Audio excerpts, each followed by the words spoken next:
Ready હાલો। શ્રીમદ ભગવદ્ ગીતા અધ્યાય 3 કર્મयोग। अर्जुन उवाच ध्यायसि चेत् कर्मणस्ते ध्यायसि चेत् कर्मणस्ते ध्यायसि चेत् कर्मणस्ते ध्यायसि चेत् कर्मणस्ते मता बुद्धिर्जनार्दन मता बुद्धिर्जनार्दन मता बुद्धिर्जनार्दन मता बुद्धिर्जनार्दन ध्यायसि चेत् कर्मणस्ते मता बुद्धिर्जनार्दन ध्यायसि चेत् कर्मणस्ते मता बुद्धिर्जनार्दन ध्यायसि चेत् कर्मणस्ते मता बुद्धिर्जनार्दन ध्यायसि चेत् कर्मणस्ते मता बुद्धिर्जनार्दन तत्किं कर्मणि घोरे मां तत्किं कर्मणि घोरे मां तत्किं कर्मणि घोरे मां तत्किं कर्मणि घोरे मां नियोजयासि केशव नियोजयासि केशव नियोजयासि केशव नियोजयासि केशव तत्किं कर्मणि घोरे मां नियोजयासि केशव तत्किं कर्मणि घोरे मां नियोजयासि केशव ध्यायसि चेत् कर्मणस्ते मता बुद्धिर्जनार्दन तत्किं कर्मणि घोरे मां नियोजयासि केशव ध्यायसि चेत् कर्मणस्ते मता बुद्धिर्जनार्दन तत्किं कर्मणि घोरे मां नियोजयासि केशव व्यामिश्रेणेन वाक्येन व्यामिश्रेणेव वाक्येन व्यामिश्रेणेव वाक्येन व्यामिश्रेणेव वाक्येन बुद्धिमोहायसीव मे बुद्धिमोहायसीव मे बुद्धिमोहायसीव मे बुद्धिमोहायसीव मे व्यामिश्रेण वाक्येन बुद्धिर्मोहायसीव मे व्यामिश्रेणेव वाक्येन बुद्धिमोहायसीव मे तदेकं वद निश्चित्य तदेकं वद निश्चित्य तदेकं वद निश्चित्य तदेकं वद निश्चित्य येन श्रेयोऽहमाप्नुयाम् येन श्रेयोऽहमाप्नुयाम् येन श्रेयोऽहमाप्नुयाम् येन श्रेयोऽहमाप्नुयाम् तदेकं वद निश्चित्य येन श्रेयो मपाप्नुयम् निश्चितं येन श्रेयोऽहमाप्नुयाम् व्यामिश्रेणेन वाक्येन बुद्धिर्मोहाय शिव मे तदेकं वद निश्चित्य येन श्रेयोऽहमाप्नुयाम् व्यामिश्रेणेव वाक्येन बुद्धिमोहाय शिव मे तदेकं वद निश्चितं येन श्रेयमाप्नुयाम् अर्जुन उवाच अर्जुन उवाच ज्यायति चेत् कर्मणस्ते मता बुद्धि जनार्दन तर्किं कर्मणे घोरे मां नियोजयसि केशव व्यामिश्रेणेव वाक्येन बुद्धिमोहाय शिव मे तदेकं वद निश्चित्य येन श्रेयोऽहमाप्नुयाम् येन श्रेयोऽहमाप्नुयाम् हरि ओम् वसुदेवसुतं देवं संसचाणूरमर्दनं देवकी परमानन्दं कृष्णं वन्दे जगद्गुरु गुरुर्ब्रह्मा गुरुर्विष्णु गुरुर्देवो महेश्वर गुरुर्साक्षात् परब्रह्म तस्मै श्रीगुरुवे नमः नारायणं नमस्कृत्यं नरं चैव नरोत्तमं देवीं सरस्वतीं व्यासं ततो जयमुदीरये ततो जयमुदीरये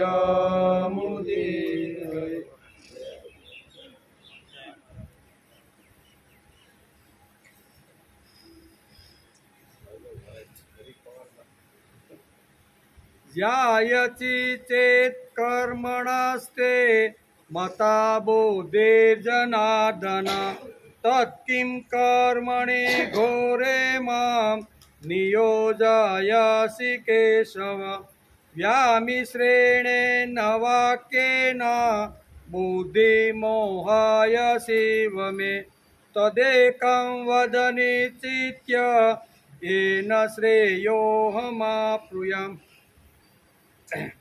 હે જનાર્દન, જો તમે કર્મ કરતા જ્ઞાનને સઢિયાતું માનો છો તો પછી હે કેશવ મને આ યુદ્ધરૂપી ઘોર કર્મમાં કેમ જોડો છો?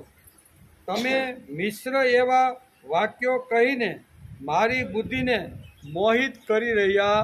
તમે કેવા વાક્યો મોહિત કરી રહ્યા છો? મિશ્ર કરીને મોહિત કરી રહ્યા છો. તેથી આપ નિશ્ચિત કરીને તે એક વાતને કહો કે જેનાથી હું કલ્યાણને પ્રાપ્ત થાવ. તમે આવા મિશ્રિત વાક્ય કહો નહીં. એમાં બે શ્લોક ભેગા છે એટલે અહીંયા વ્યામિશ્રેણ વાક્ય ને એટલે મિશ્રિત વાક્ય. ક્યારેક શું કહેવાય યોગના વખાણ કરે, ક્યારેક અહીંયા કર્મયોગના વખાણ કરે. એટલે આવા મિશ્રિત નહીં. મારા કલ્યાણ માટે જે કાંઈ એક વાત હોય એ તમે નિશ્ચિત કરીને એક વાત કહો. આ શ્લોકનો અર્થ આવો થાય. આજે શ્રીમદ ભગવદ્ ગીતા ચિંતન શરૂ થયું એનો 146મો દિવસ. શ્રીમદ ભગવદ્ ગીતાની અંદર કુલ આપણે 700 શ્લોક છે. કેટલા? 700 શ્લોકની અંદર એક જ શ્લોક ધૃતરાષ્ટ્ર બોલે છે. પહેલા અધ્યાયમાં શરૂઆત જ ગીતાની ધૃતરાષ્ટ્ર ઉવાચથી થાય છે. ત્યાર પછી 40 શ્લોક સંજય બોલે છે. અલગ અલગ રીતે જ્યારે જ્યારે જરૂર પડે ત્યારે વચ્ચે વચ્ચે ધૃતરાષ્ટ્રને કહી ગયા કે કુરુક્ષેત્રના મેદાનમાં આવી આવી રીતની ઘટનાઓ ઘટે છે. 40 શ્લોક કોના છે? આ બધું યાદ રાખવાનું. એક શ્લોક ધૃતરાષ્ટ્ર બોલ્યો, 40 શ્લોક સંજય બોલ્યો, 85 શ્લોક છે ને એ અર્જુન બોલે. કેટલા? એના કાંઈ જે મનની અંદર જે કાંઈ પ્રશ્ન હોય મૂંઝવતા. એમાંય શું કહેવાય 85 શ્લોક બોલે છે અને 574 જે શ્લોક છે ને એ ભગવાન ઉવાચ, ભગવાન બોલે છે. ગીતામાં 700 શ્લોક કોણ કોણ બોલે છે એ જો આપણે થોડુંક ખ્યાલ હોય તો આપણે ખબર પડે કે શ્રીમદ ભગવદ્ ગીતા કેટલી આવી રીતની આમ છે. તેથી ગઈકાલે આપણે શ્રીમદ ભગવદ્ ગીતાના 3જા અધ્યાયના પ્રથમ શ્લોકનો વિચાર કરતા હતા. એનું મનન, એનો અભ્યાસ, એનું ચિંતન કરતા હતા. ભગવાનને અર્જુન કહે છે કે હે જનાર્દન, તમે જો કર્મ કરતા જ્ઞાનને ચઢિયાતું માનો છો તો પછી હે કેશવ, મને આ બુદ્ધિરૂપી ભયાનક કર્મમાં કેમ જોડો. તો અહીંથી અર્જુનના પ્રશ્નથી 3જા અધ્યાયની શરૂઆત થાય છે. કર્મ અહીં કહે છે કે જ્ઞાન શ્રેષ્ઠ હોય તો તમે મને કર્મમાં શા માટે જોડો. આ પ્રશ્ન બરોબર જો સમજાઈ જાય ને તો આગળ ભગવાન 3જા શ્લોકથી ભગવાન જે જવાબ આપવાની શરૂઆત કરે છે ને એ બરોબર સમજાય છે. તેથી આપણે ગઈકાલે જોતા હતા કે અર્જુન ભગવાન માટે 2 સંબોધન વાપર્યા. એ આપણે જોઈએ ને એક જ શ્લોકની અંદર ભગવાન માટે અર્જુને 2 સંબોધન કર્યા. ભગવાનના તો અનેક નામો છે, અનેક નામોથી સંબોધન કરી શકાય, પણ અહીંયા બરોબર યોગ્ય સમયે, યોગ્ય રીતે અને યોગ્ય જગ્યા પર અહીંયા જનાર્દન અને કેશવ આમ 2 સંબોધન કરી અને અર્જુન ભગવાનને પોકારે છે. કયા? તો કે જનાર્દન, જન વત્તા અર્દન. જન એટલે માણસનો સમૂહ અને અર્દન એટલે માણસની અંદર જે ભક્ત જે છે એ પ્રભુ સુધી પહોંચે તો ભગવાન એના બધા જ કામ કરી નાખે છે, એના માટે કહેવાય અર્દન. એટલે શત્રુઓનો નાશ કરનાર ભક્ત જે ભગવાનના કામમાં લાગે અને ભક્તના શત્રુઓ જો સમાજમાં ઊભા થાય તો એનો નાશ કરવાવાળા તમે છો, એનું નામ છે અર્દન. એટલે અહીંયા જનાર્દનના નામથી ભગવાનને અર્જુન પોકારે છે કે તમે શક્તિમાન છો, તમારી પાસે બધી રીતે બુદ્ધિમાં પણ શ્રેષ્ઠ છો, તેથી તમે મારા જેવા એક નાના માણસના મનમાં આવેલો જે પ્રશ્ન છે એનો ઉકેલ તમે મને નહીં આપો. તમે આટલા મોટા શત્રુમર્દન છો, આટલા મોટા શક્તિશાળી છો, આટલા જગતને ઉત્પન્ન કરો છો, ઉત્પન્ન કર્યા પછી એનું સંભાળ અને કાળજી પણ તમે રાખો છો, તો મારા જેવા એક અર્જુનની તમે મારી મૂંઝવણ દૂર નહીં કરો. આમ ભગવાનને અત્યારે આ જનાર્દન કરીને અહીંયા પોકારે છે. ત્યાર પછી કેશવ, ક વત્તા અસ વત્તા ઈશ એટલે ઉત્પત્તિ, સ્થિતિ અને લય. આપણી ભાષામાં કેવું હોય તો ઉત્પત્તિ, સ્થિતિ અને લય કરવાવાળા ભગવાન, તમે મારું આવી રીતનું કાંઈ મનની જે કાંઈ વ્યથા છે, મનનો જે કાંઈ વિચાર છે ને એ તમે દૂર કરો. જન વત્તા અર્દન એટલે જનાર્દન. અર્દનનો અર્થ થાય છે યાતનાઓ દૂર કરનાર. તમે કેવા છો? યાતનાઓ છે, શોક છે, વિષાદ છે, દુઃખ છે, એ બધું તમે દૂર કરનાર છો. જનાર્દન શબ્દ નામથી અહીંયા પોકારે છે. મુક્ત કરનાર છો એટલે કે વિષાદમાંથી બહાર કાઢનાર, દુઃખોને દૂર કરનારા તમે છો. તમે કેવા છો? તો કે દુઃખોને દૂર કરનાર છો. બીજો શબ્દ કેશવ, ક વત્તા અ વત્તા ઈશ.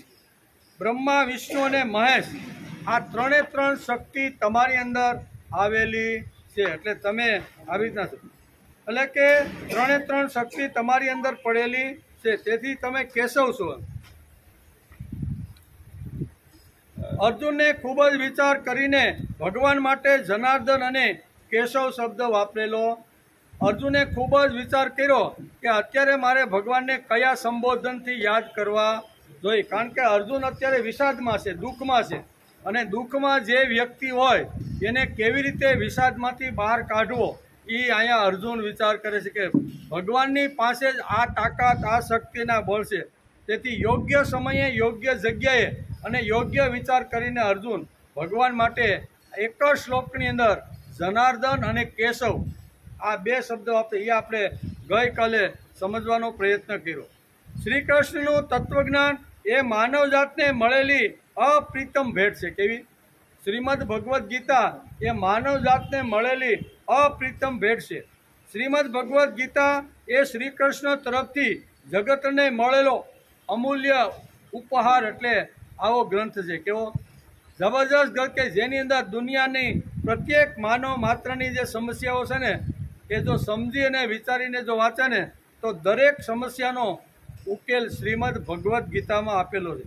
તેથી ભારતીય સંસ્કૃતિમાં શ્રીમદ ભગવદ્ ગીતાનું ખૂબ જ મૂલ્ય છે. એમ કે શ્રી કૃષ્ણ અવતારની જો કોઈ વિશેષતા હોય તો તેમનો ગીતાનો બોધ છે. ભગવાને કામ તો બધા ઘણા મોટા કર્યા, બરોબર ને, પણ મહત્વની વાત અહીં વ્યાસ લખે છે અને બહુ સરસ રીતે આપણે સમજાવવાનો પ્રયત્ન કરે છે કે કોઈ પણ અવતારમાં ભગવાન જ્યારે જ્યારે આવે છે, અવતાર ઘણા થયા, મત્સ્ય અવતારથી શરૂઆત થયા ને, મુખ્ય આમ તો ઘણા બધા અવતાર છે પણ મુખ્ય આપણા 10 અવતાર છે. એમાં ભગવાનનો પ્રથમ શું કહેવાય અવતાર છે મત્સ્ય અવતાર થયો પાણીની અંદર. પછી પાણીની અંદર રહી શકે, બહાર નીકળે તો મરી જાય, આવો એક અવતાર અહીંયા શું કહેવાય માછલી સૃષ્ટિની અંદર એક આવો અવતાર થયો છે. એમાંથી થોડોક વિકાસ પામ્યો અને વિકાસ પામતા પામતા બીજો અવતાર થયો કૂર્મ અવતાર. પાણીમાં પણ રહી શકે અને પૃથ્વી ઉપર. જો તમે કેટલું સરસ અહીંયા અવતારોની મીમાંસા સમજાવતા પાંડુરંગ શાસ્ત્રી ઘણીવાર કહે છે કે અવતારોનું રહસ્ય સમજી લેવું જોઈએ. પહેલો અવતાર શા માટે આવ્યો, ક્યારે આવ્યો અને એ કેવું રીતનું કરી શકે છે ને. એટલે માછલીના અવતારમાં ભગવાન આવ્યા અને એને જો બહાર કાઢો માછલીને તો શું થાય, એટલે પાણીમાં રહેનાર એક અવતાર આવ્યો. પછી બીજો અવતાર જે આવ્યો છે કૂર્મ અવતાર. કૂર્મ અવતારની અંદર એ અવતાર એવો હતો કે પાણીમાં પણ રહે અને બહાર પણ રહે, બરોબર. અને ત્રીજો અવતાર આવ્યો નૃસિંહ અવતાર. એ અડધો માણસ અને અડધો પશુ આવો આવ્યો ને. જેમ જેમ જેમ જેમ અવતાર એક એક આગળ જતો જાય છે ને એમ એનો વિકાસ થતો જાય છે. પહેલો માછલી, બીજો કૂર્મ અને એમાંથી થોડોક વિકાસ થઈ અને અડધો માણસ અને અડધો પશુ, એટલે આપણે એને નૃસિંહ અવતાર કહીએ ને. નૃસિંહ અવતાર આવ્યા, પછી અહીં કે પરશુરામ અવતાર આવ્યા, વામન અવતાર આવ્યા, રામ આવ્યા, કૃષ્ણ આવ્યા, બુદ્ધ આવ્યા ને પછી કલ્કી. અત્યારે ભગવાન હવે ક્યારે કલ્કી અવતાર રહે ખબર નથી. ઘણા લોકોનું માનવું છે કે અવતાર તો થઈ ગયો છે, આ અમારા જે છે ને એ જ અવતાર છે, એમ ઘણા લોકો આવી તો કહે છે. પણ કહેવાનો અર્થ કે અહીંયા અપડેટ કરેલું છે. એમ કેવું આપણી ભાષામાં, વિજ્ઞાનની ભાષામાં કેવું હોય તો અવતારોનું અપડેટ અહીંયા વ્યાસે બહુ સરસ રીતે સમજાવ્યું છે કે આવી રીતના અવતારો છે. પણ એની અંદર શ્રેષ્ઠ જો બધા અવતારમાં આવીને પોતપોતાની રીતે બધું ઘણું બધું કામ કરેલું છે, પણ એમાં શ્રેષ્ઠમાં શ્રેષ્ઠ જો કોઈ અવતાર હોય તો એ ભગવાન શ્રી કૃષ્ણ. શા માટે તો કે એણે એના અવતારમાં વિશેષ એક પ્રકારનું કામ કર્યું છે કે જે માનવ માત્રને સુખ સમાધાન આપે એવો એક વિચાર કીધો છે. અને એ વિચાર એટલે શ્રીમદ ભગવદ્ ગીતા. બધા અવતારે બધી રીતે કામ કર્યું છે, પણ ભગવાન કૃષ્ણના મુખારવિંદમાંથી નીકળેલી જે વાણી છે ને એ આપણા માટે અમર બની ગઈ છે. તેથી કહે છે કે ભક્તોનો સગુણ બ્રહ્મ ઘણા અવતાર લઈને ઘણા અવતારો ધારણ કર્યા છે. દરેક અવતારમાં દુષ્ટોનો સંહાર કરી સજ્જનોને સહાયતા કરીશ. દરેક અવતાર આવ્યા, દુષ્ટોનો સંહાર કર્યો અને સજ્જનોનું રક્ષણ કર્યું. ભક્તોનો ઉદ્ધાર માટે નિર્ગુણ બ્રહ્મ સગુણ સાકાર બનીને અવતાર ધારણ કરે છે. વામન, પરશુરામ, શ્રી રામચંદ્ર વગેરે જુદા જુદા સ્વરૂપે ચિત્ત શક્તિ દ્વારા જગતમાંથી અધર્મનો નાશ કરીને ધર્મની રક્ષામાંથી અધર્મનો નાશ કરીને ધર્મની રક્ષા કરી છે. યદા યદા હિ ધર્મ છે. એટલે આવી રીતના જે જે અવતારો આવ્યા એ બધાએ ભક્તોના રક્ષણ માટે જે કાંઈક કરવું પડે બધું કર્યું. પરંતુ શ્રી કૃષ્ણ દ્વારા વ્યક્ત થયેલા પ્રભુનો માનવ જાતના કલ્યાણનો શાશ્વત માર્ગ ભગવાને શ્રીમદ ભગવદ્ ગીતામાં બતાવીને આ અવતારે જબરજસ્ત મોટું કામ, કલ્યાણકારી કામ કર્યું છે. અર્જુનના મનમાં હજી થોડી ઘણી શંકાઓ છે. આટલું બધું બીજા અધ્યાયમાં ઘણું બધું સાંખ્ય શાસ્ત્ર એને સમજાવ્યું, પણ હજી મનની અંદર થોડું કાંઈ ગડમથલ હાલતી હોય ને એવું વ્યાસ લખે છે કે અર્જુનના મનમાં હજી થોડી ઘણી મૂંઝવણ છે, થોડા ઘણા પ્રશ્નો છે. એ પ્રશ્નો સમજવા માટે એણે અંદર રહેલા જે વિચારોને ખૂબ વાગોળ્યા કે આમાંથી મને જવાબ મળી જાય તો મારે ભગવાનને પ્રશ્ન પૂછવો નથી. પણ ખૂબ વલોયું, ખૂબ આવી રીતનું પ્રયત્ન કર્યા, પણ એના પ્રશ્નો જવાબ અંદરથી મળ્યો નહીં. એટલે જિજ્ઞાસા વૃત્તિથી ભગવાનને અહીંયા શું કહેવાય છે, ત્રીજા અધ્યાયના પહેલા અને બીજા 2 શ્લોકની અંદર ભગવાનને પ્રશ્ન પૂછી નાખે છે. અહીંયા જિજ્ઞાસા વૃત્તિથી અથવા એની શંકા ઊભી થઈ છે. આખી શંકા કઈ ઊભી થઈ આગલા શ્લોકમાં આગલા અધ્યાયમાં કીધું કે કર્મ કરતા જ્ઞાન. તો હવે મારા મગજમાં જો આ વાત જો બરોબર સ્થિર ન થઈ હોય તો મારે ભગવાનને જરીક પૂછી લેવું જોઈએ. અને ભગવાનને પૂછી કાઢે છે કે ભગવાન આગલા સાંખ્ય યોગમાં તો તમે એમ કહેતા હતા કે કર્મ કરતા જ્ઞાન શ્રેષ્ઠ છે. જો કલ્યાણનો માર્ગ જેને સાધવા હોય, જેને પોતાનું પ્રિય કરવાનું હોય, જેણે પોતાનું કલ્યાણ કરવાનું હોય, જેણે પોતાનું શ્રેય કરવાનું હોય ને, એને જ્ઞાનનો માર્ગ જ અપનાવવો જોઈએ. આવું તમે ભાર દઈને બીજા અધ્યાયમાં કીધું હતું. અને અહીંયા પછી ભગવાન ત્રીજા અધ્યાયમાં ત્રીજા શ્લોકથી કર્મયોગની શરૂઆત કરે છે. એટલે અર્જુનને પાછો વિચાર આવ્યો કે એક બાજુ જ્ઞાનને શ્રેષ્ઠ સમજે છે અને મને તો કર્મમાં જોડવાની વાત કરે છે. એટલે એના મનની અંદર, કારણ કે ભગવાન અંતર્યામી છે, આપણા મનમાં કંઈ પણ વાત હાલતી હોય ને તો ભગવાન બરોબર જાણી લે છે. તેથી અહીંયા મનમાં એક પ્રશ્ન ઊભો થયો અને ભગવાનને પૂછી કાઢ્યો કે ભગવાન, તમે જો કર્મ કરતા જ્ઞાનને જો શ્રેષ્ઠ માનતા હોય તો મને આ ઘોર કર્મની અંદર શા માટે જોડો છો? શું કહે છે કે હે કેશવ, તમે મને આ ઘોર કર્મની અંદર શા માટે જોડી રહ્યા છો? એમ કરી અને અહીંયા પ્રશ્નની શરૂઆત કરે છે. કર્મ કરતા જ્ઞાન શ્રેષ્ઠ છે, એટલે કે એને કહેવાય પ્રવૃત્તિ લક્ષણ વૈદિક ધર્મ અને નિવૃત્તિ લક્ષણ વૈદિક ધર્મ. આ બે ધર્મની સનાવટ અહીંયા અર્જુન આ પ્રશ્ન પૂછીને કહે છે. તમે બે વાત કરી. કઈ વાત? તો એક તો તમે કે પ્રવૃત્તિ લક્ષણ વૈદિક ધર્મ અને નિવૃત્તિ લક્ષણ વૈદિક ધર્મ. નિવૃત્તિ લક્ષણ વૈદિક ધર્મ એટલે અહીંયા તમે જ્ઞાનની ઉપાસનાની વાત સમજાવી છે, અને પ્રવૃત્તિ લક્ષણ વૈદિક ધર્મ એટલે તમે કર્મયોગ સમજાવ્યું છે.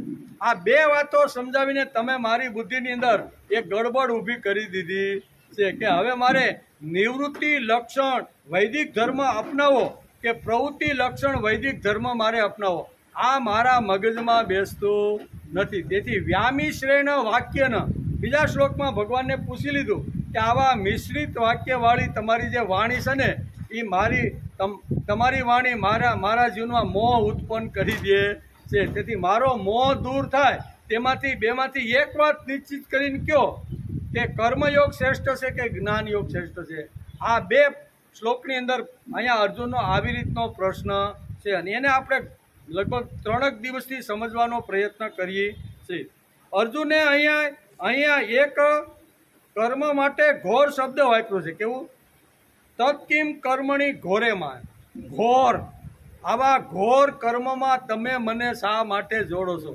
તો આ ભગવાને અહીંયા વિશેષણ લગાડ્યું, અર્જુને વિશેષણ લગાડ્યું છે. કર્મ તો હોય પણ એની આગળ ઘોર લગાડ્યું. ઘોર એટલે એકદમ અંધકાર, જ્યાં આપણે કંઈ પણ જોઈ ન શકીએ, કોઈ વસ્તુ આપણે દેખાય નહીં, એવા ઘોર અંધકાર એટલે કે ઘોર કર્મની અંદર તમે મને શા માટે જોડી રહ્યા? ખાલી અંધકાર બોલ્યા હોત તો ન હાલત અર્જુનભાઈ. અર્જુનભાઈએ ખાલી કીધું કે તમે મને અંધારામાં શા માટે લઈ જાઓ. આવા મિશ્રિત વાક્યો કહી અને તમે મારી બુદ્ધિની અંદર ગડબડ ઊભી કરોમાં મને અંધકારમાં લઈ જાઓ નહીં. પણ અહીંયા અંધકારની આગળ હું લગાડ્યું? ઘોર. તો આ ઘોર એટલે શું? એમ ઘણીવાર આપણને એમ થાય કે આ ઘોર, આ ગીતાની અંદર તો અહીંયા અર્જુને ભગવાનને કહી દીધું કે ઘોર કર્મમાં જોડીને મારી બુદ્ધિને મોહિત તમે શા માટે કરી રહ્યા છો? મારું જો કલ્યાણ, મારું જો શ્રેય જો તમે ઈચ્છતા હોય ને તો બેમાંથી એક માર્ગ તમે મને બતાવો. આ બે શ્લોકની અંદર આવી રીતના પ્રશ્ન પૂછ્યા છે. અહીંયા એક કર્મ માટે ઘોર શબ્દ વાપર્યો છે. ઘોરે કર્માણી એટલે કે ઘોર કર્મમાં કેમ તમે મને જોડી રહ્યા છો? આપણે શ્રીમદ ભગવદ્ ગીતાના વિચારોનું ચિંતન, મનન અને અભ્યાસ કરી રહ્યા છીએ. પવિત્ર મહિનો એટલે શ્રાવણ માસ અને તેમાં આજે વળી એકાદશી. હું ચાતુર્માસ અત્યારે ચાલી રહ્યો. કેવો? ભગવાન જ્યારે અષાઢ મહિનામાં જ્યારે ઊંઘી ગયા અને હવે કારતક મહિનામાં ભગવાન પાછા જાગૃત થવાના છે. એટલે 4 મહિના સુધી અહીંયા શાસ્ત્રકારો ઘોર ઊંઘમાં ભગવાન પડેલા છે. અહીં જેમ ઘોર શબ્દ વાપર્યો ને, કોણે વાપર્યો? અર્જુને અહીંયા ઘોર કર્માણી શબ્દ વાપરેલો છે. એમ ભગવાન 4 મહિના સુધી ઘોર ઊંઘની અંદર પડેલા છે. એટલે આજે શું છે તો કે આજે એકાદશી છે. આપણા ભારતીય સંસ્કૃતિની અંદર 24 એકાદશીઓ આવે. કેટલી? 1 વર્ષની અંદર 24 એકાદશી આવે છે. અને એ એકાદશીને પ્રામાણિકપણે સમજી અને એ પ્રમાણે વ્રત લઈને જીવવાનો પ્રયત્ન એ દિવસે કરવો જોઈએ કે આજે મારે એકાદશીનું વ્રત છે એટલે મારા આવી રીતના 24 કલાક માટે મારા નીતિ નિયમો રહેશે. આને જ વ્રત કહેવાય છે. તેથી આજે પવિત્ર માસ એટલે શ્રાવણ મહિનો અને પવિત્ર ચાતુર્માસ એટલે ભગવાન 4 મહિના સુધી શાંતિથી ઊંઘી ગયા છે અને એવા સમયમાં આપણે શ્રાવણ માસની અંદર ધીમે ધીમે ઝરમર વરસાદ વરસે છે અને એવા સમયની અંદર શ્રીમદ ભગવદ્ ગીતાનું આપણે ચિંતન મનન અને અભ્યાસ કરી રહ્યા છીએ. શ્રાવણ મહિનો પવિત્ર મહિનો છે અને પવિત્ર મહિનામાં જેટલી ભક્તિ થાય બરાબર, આ મહિનો એટલે ભક્તિનો મહિનો. અને મંદિરોમાં આપણે કોઈ પણ મંદિરોમાં કે તીર્થક્ષેત્રો પર જઈને તો આજે એટલી બધી ભીડ હશે આખો મહિનો. શા માટે? બધાને એમ થાય છે કે પવિત્ર માસની અંદર અમારે અમારું જીવન પણ પવિત્ર બનાવવાનું છે અને પવિત્ર બનાવવાનું હોય તો એના માટે પવિત્ર અમારી કૃતિ હોવી જોઈએ. તેથી દરેક આવી રીતના જે પવિત્ર સ્થાનો છે ને એમાં ખૂબ જ ભીડ લાગેલી હોય છે. શ્રીમદ ભગવદ્ ગીતા આપણને જીવન જીવતા શીખવે છે. એકાદશી વર્ષમાં 24 આવે છે. એકાદશી વર્ષમાં આવે છે. ઋષિઓએ આપણા જીવનના એટલે કે બારામાં વિચાર કરીને આપણને એકાદશીના 24 વ્રતો આપ્યા છે. કેટલા વર્ષની અંદર આપણા ઋષિમુનિઓએ સમજી વિચારી અને આવી રીતના 24 વ્રતો આપેલા છે. વર્ષની અંદર 24 એકાદશી, મહિનામાં 2 એકાદશી અને આ 2 એકાદશી તો માણસે રહેવાનો પ્રયત્ન કરવો જોઈએ. તો એકાદશીને પણ આપણે આજે થોડો સમજી લેવાનો પ્રયત્ન કરવો જોઈએ કે ભાઈ એકાદ વ્રત આ ચાતુર્માસની અંદર અહીંયા શ્રાવણ મહિનાની અંદર આવેલી છે. તો એકાદશી ભારતીય સંસ્કૃતિમાં 2 મોટી એકાદશીનું ખૂબ જ મહત્વ છે. બાકી 22ની તો ખરું જ પણ 2 એકાદશી એવી છે કે જેનું ખૂબ જ મોટું મહત્વ છે. તેમાં અષાઢ સુદ એકાદશી ને દેવશયની એકાદશી કહેવામાં. ભગવાન અષાઢ મહિનામાં સૂઈ જાય અને કારતક મહિનાની સુધી પૂનમને શું કહેવાય 11ને દિવસે ભગવાન જાગે છે. આ વચ્ચેના જે 4 મહિના છે ને એ 4 મહિના આપણા માટે ખૂબ જ પવિત્ર છે. તેથી એટલે કે એ એકાદશીને અહીંયા દેવશયની એકાદશી કહેવામાં આવે છે. કારતક સુદ એકાદશી એટલે અષાઢ મહિનામાં ભગવાન સૂઈ ગયેલા ભગવાનના 4 મહિનાની લાંબી ઊંઘ પછી ઉઠાડવાની એકાદશી, તેને આપણે પ્રબોધિની એકાદશી કહીએ છીએ. એક હુવાની ને એક જાગવાની. આપણી ગુજરાતી ભાષામાં કહેવાનું હોય તો 2 પ્રકારની એકાદશી ભારતીય સંસ્કૃતિના આવા જે તત્વો છે એની અંદર એનો સમાવેશ કરવામાં આવ્યો છે. ભગવાન આવી રીતના અષાઢ મહિનામાં સૂઈ જાય અને પૂરી 4 મહિના સુધી આખી જિંદગીનો જે કાંઈ થાક લાગ્યો હોય ને એ 4 મહિનામાં ઉતારી અને પાછા કારતક મહિનાની અંદર ભગવાન જાગે છે. તેથી આ 2 એકાદશીનું ખૂબ મહત્વ છે. કારતક સુદ એકાદશી એટલે અષાઢ મહિનામાં ભગવાન સૂઈ ગયેલા ભગવાનને 4 મહિનાની લાંબી ઊંઘ પછી ઉઠાડવાની એકાદશી, તેને આપણે ભારતીય સંસ્કૃતિમાં પ્રબોધિની એકાદશી કહેવામાં આવે છે. આપણામાંનો રામ જાગે. કેવો? આપણામાંનો રામ જાગે, આપણને આપણી જવાબદારીનું ભાન થાય તે માટે લક્ષણાત્મક રીતે આપણા ઋષિઓએ ભગવાનને 4 મહિના સુધી સુવાડી દીધા. આ એક લક્ષણાત્મક વાત છે, બરોબર. અને ભગવાન હોઈ જાય તો આપણે શું થાય? એટલે ભગવાન તો હોતા નથી, પણ ઋષિઓને લાગ્યું કે માણસના જીવન માણસ જાગે, માણસનો રામ જાગે અને આપણી જવાબદારીનું ભાન થાય કે ભગવાન વગર આપણે કેવી રીતના 4 મહિના સુધી જીવા, એનું ભાન થાય. એટલે આપણા ઋષિઓએ લક્ષણાત્મક રૂપે આ એક રૂપક લખી અને આ એકાદશીને સમજાવવાનો પ્રયત્ન કર્યો છે. તેથી આપણા ઋષિઓએ ભગવાનને 4 મહિના સુધી સુવાડી દીધા અને પછી કારતક મહિનામાં ભગવાનને જાગ્યા એટલે કે જગાડ્યા. તેને ભારતીય સંસ્કૃતિમાં દેવ ઉઠી એકાદશી કહેવામાં કે હવે ભગવાન 4 મહિનાની લાંબી ઊંઘ લઈ અને હવે ભગવાન જાગ્યા છે. તેથી 4 મહિનાની અંદર જો ભગવાન હોઈ જાય તો આપણું શું થાય? કારણ કે 4 મહિના જ ખૂબ અગત્યના છે. 8 મહિના બહુ અગત્યના નથી. 4 મહિના અગત્યના એટલા માટે છે કે 4 મહિનાની અંદર 8 મહિના સુધી ચાલે એટલું પાણી, એટલું અનાજ, જે કાંઈ છે ફળ ફૂલ જે કાંઈ છે ને એ વરસાદ વરસાવી ધરતીને લીલીસમ રાખી અને ધન ધાન્ય ભગવાન સુંદર બધા 4 મહિનાની અંદર આટલું બધું ઉત્પન્ન કરે છે. તેથી અહીંયા 4 મહિનાના જબરજસ્ત પ્રયત્ન માણસ કરે છે અને થળામાં આવેલો જે પાક તૈયાર થાય છે, પાક તૈયાર થયા પછી કારતક મહિનામાં ભગવાન જ્યારે ઉઠે ને ત્યારે મંદિરમાં જાય કે ભગવાન તારી કૃપાથી મારા ખેતરમાં ખૂબ સરસ મજાનું ધન ધાન્ય પુષ્કળ આવ્યું છે, એ તું હતો, બરાબર ને, એટલે જ આ અમારું કામ થયું છે. તો તારા વગર અમારું કામ થતું નથી. તેથી મારી કમાણીમાં અથવા મારી મહેનતમાં તારો પણ ભાગ છે. એમ કરી અને ખળામાંથી થોડુંક અનાજ લઈ અને ભગવાનના મંદિરે માણસ જાય ને ભગવાને કે લે ભગવાન, મારા ખળામાં જે કાંઈ 4 મહિના સુધી તે જે પરિશ્રમ કર્યો, મહેનત કરી, મારું ધ્યાન રાખી અને મને સુંદર મજાનું ધન ધાન્ય આપ્યું છે ને, એમાંથી હું તને ભાગ અર્પણ કરું છું. અને એ વખતે ભગવાન અંદરથી બોલે કે ભાઈ આ વાત ખોટી છે, હું તો 4 મહિના સૂતો હતો, મેં કાંઈ કામ કર્યું નથી. આ તારો પુરુષાર્થ, તારી મહેનત, તારી અક્કલ, તારી હોશિયારી, તે આટલું 4 મહિના સુધી કાદવમાં પગ નાખીને મહેનત ભાઈ કરીને ત્યારે આ ધન ધાન્યના ઢગલા તારા ખેતરમાં થયા છે. હું તો 4 મહિના સૂતો હતો, કામ કરીને સૂઈ જવું ને એ બહુ મોટી વાત. આ ભગવાન આ 2 એકાદશીમાં આપને આ વાત સમજાવે છે. નહીતર ભગવાન જો સૂઈ જાય તો આપણું શું થાય? બરોબર ને? આ રમેશભાઈ કહેતા હતા ને કાંઈ સરસ મજાનું ગોઠવું હતું, એવું ગોઠવું પડે. શું થાય? આપણામાંથી જો રામ વયો જાય તો શું થાય? બેનું ગોઠવવું પડે ને કે ક્યાં ગયા હતા ભાઈ? તો કે બેસણામાં ગયા હતા. એમ શા માટે? તો કે બાપાનું અસ્યુતમ કેસ્યુતમ. તો બાપાનું અસ્યુતમ કેસ્યુતમ થયું નથી અને હું હસતો રમતો કેલોલ કરતો આ જગતની અંદર હરુશું ફરુશું, એનું કારણ કે ભગવાન 24 કલાક મારી અંદર આવી અને મારું સંચાલન કરતો રહેલો છે. તેથી ભગવાન અંદરથી કહે છે કે ભગવાન શું કહે છે જીવને?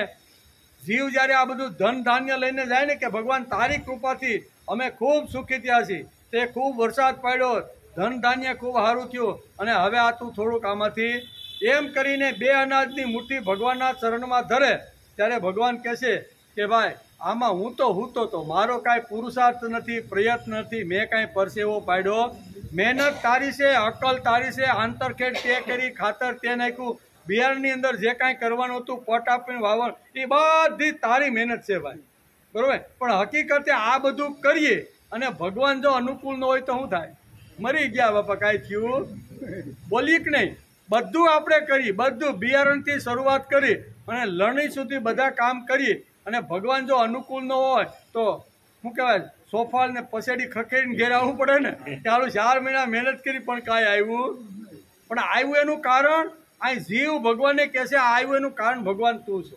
ત્યારે ભગવાન કે ભાઈ હું નથી. યશનો ટોપલો ભગવાન જીવ ઉપર ઢોળવા માગે છે કે તે મહેનત કરી છે, તે પુરુષાર્થ કર્યો, તે પરસેવો પાડ્યો છે અને તારા આ કર્મનું ફળ તું અત્યારે ભોગવી રહે.